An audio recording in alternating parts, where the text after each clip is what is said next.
Hello student, मैं मोहित तोमर आप सभी का आपके प्यारे यूट्यूब चैनल में स्वागत करता हूं। दोस्तों, आज की इस वीडियो का जो हमारा टॉपिक है महादेवी वर्मा। तो दोस्तों, आज की इस वीडियो में मैं आपको महादेव वर्मा का जीवन परिचय और रचनाएं लिखवाने वाला हूं कि आप किस तरीके से क्लास 10th हिंदी के यूपी बोर्ड एग्ज़ाम में महादेव वर्मा का जीवन परिचय और रचनाएँ लिखेंगे।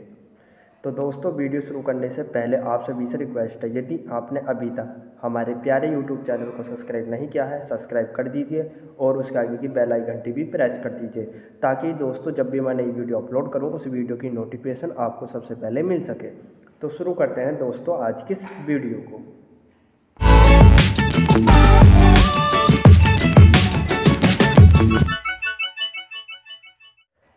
तो दोस्तों, class 10th UP board Hindi के एग्ज़ाम में प्रश्न 5 के ख में प्रश्न लिखा हुआ आएगा, निम्नलिखित कवियों में से किसी एक कवि का जीवन परिचय देते हुए उनकी किसी एक रचना का नाम लिखिए। इस टाइप से दोस्तों क्लास 10th हिंदी के यूपी बोर्ड एग्जाम में प्रश्न लिखा हुआ आएगा और यह प्रश्न 5 नंबर का होगा। कितने नंबर का होगा? 5 नंबर का। 3 नंबर का जीवन परिचय, 2 नंबर की रचना, टोटल 5 नंबर का ये प्रश्न होगा। और दोस्तों, इस प्रश्न में आपको 3 कवियों के नाम लिखे हुए मिलेंगे। कितने कवियों के? 3 कवियों के। एग्जाम्पल के लिए जैसे मैं मान लेता हूँ, पहले नंबर पर सुमित्रानंदन पंत का नाम लिखा हुआ मिलेगा, दूसरे नंबर पर महादेव वर्मा और तीसरे नंबर पर बिहारी लाल।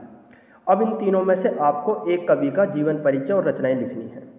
तो दोस्तों, मैं महादेव वर्मा का जीवन परिचय और रचनाएं लिखना चाहता हूं, तो आप कैसे लिखेंगे?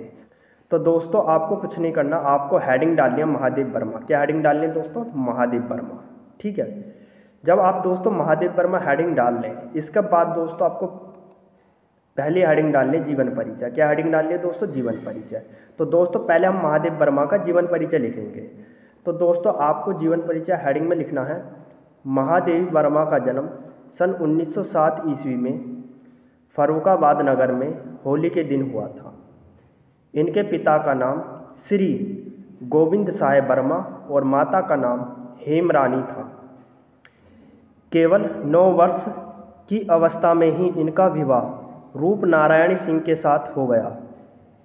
इन्होंने इंदौर में प्रारंभिक शिक्षा प्राप्त की, फिर इन्होंने इलाहाबाद में जाकर शिक्षा प्राप्त की। तत्पश्चात प्रयाग विश्वविद्यालय से संस्कृत में MA की परीक्षा पास की। इन्होंने दीर्घकाल तक प्रयाग महिला विद्यापीठ की प्रधानाचार्य के पद पर कार्य किया। इन्हें मंगला प्रसाद पुरस्कार से सम्मानित किया गया। भारत सरकार ने इन्हें पद्मश्री की उपाधि से सम्मानित किया। उत्तर प्रदेश सरकार ने इन्हें विधान परिषद की सदस्य नियुक्त कर सम्मानित किया। 11 सितंबर सन 1987 ईस्वी को महादेव वर्मा का स्वर्गवास हो गया। तो दोस्तों ये था महादेव वर्मा का जीवन परिचय, जो कि दोस्तों आपको क्लास 10th हिंदी के यूपी बोर्ड एग्जाम में लिखना है सेम इसी तरीके से।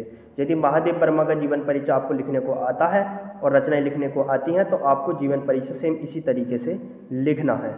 और एक बात का ध्यान रखना, महादेव वर्मा की जन्मतिथि, जन्म स्थान, माता पिता का नाम और इन्हें जो भी पुरस्कार मिले हैं और इनकी मृत्यु की तिथि आपको काले पेन से लिख के दिखानी है।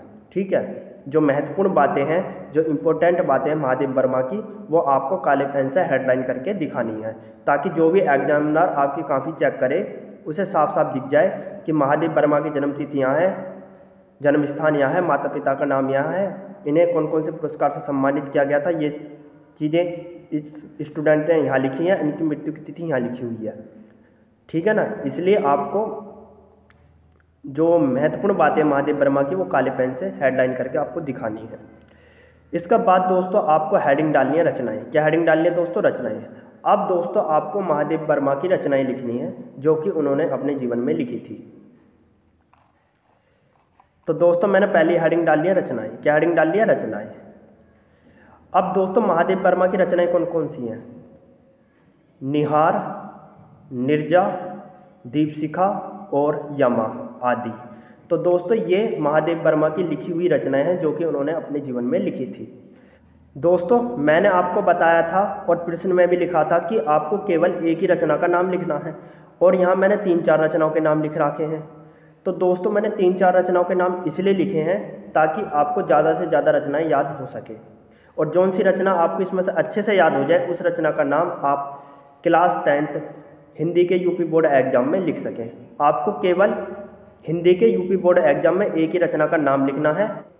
यहाँ मैंने 3-4 रचनाओं के नाम इसलिए लिखवाए हैं ताकि आपको ज़्यादा से ज़्यादा रचनाओं के नाम याद हो सके, ठीक है। और यदि MCQ में महादेव वर्मा की किसी रचना का नाम लिखा हुआ है और आपसे पूछे तो आप उसका आंसर दे सकें, इसलिए दोस्तों मैं ज़्यादा से ज़्यादा आपको रचनाएं याद करवा रहा हूँ, ठीक है, और लिखवा भी रहा हूँ ताकि आपको दोनों काम हो जाए। एक तो MCQ क्वेश्चन तैयार हो जाए, दूसरा यहाँ आप जब जीवन परिचय और रचनाएं किसी कवि का लिखें तब आपको कोई दिक्कत ना हो। यदि एक आध रचना भूल भी जाएं तब आप जौन सी दूसरी रचना याद हो तो उसे लिख सकें। तो दोस्तों सेम इसी तरीके से आपको महादेव वर्मा का जीवन परिचय और रचनाएं लिखनी है। यदि दोस्तों आपको हमारी ये वीडियो पसंद आई है तो लाइक, सब्सक्राइब, शेयर जरूर कीजिए। दोस्तों आपको हमारी वीडियो देखने का बहुत बहुत धन्यवाद।